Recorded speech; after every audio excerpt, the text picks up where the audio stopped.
15/8/2024 இன்றைய தேன்துளிகள். கொடூரமானவர்களின் சீரல் மதிலை மோதியடிக்கிற பெருவெள்ளத்தைப் போல் இருக்கையில், நீர் ஏழைகளுக்கு பலனும் நெருக்கப்படுகிற எளியவனுக்கு திடனும் பெருவெள்ளத்துக்கு தப்பும் அடைக்கலமும் வெயிலுக்கு ஒதுங்கும் நிழலுமானீர். ஏசாயா 25:4. கத்தோலிக்க வேதாகமம்.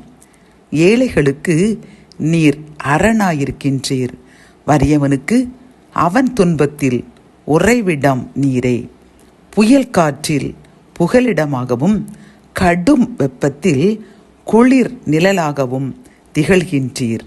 ஏசாயா 25:4. கர்த்தர் தாமே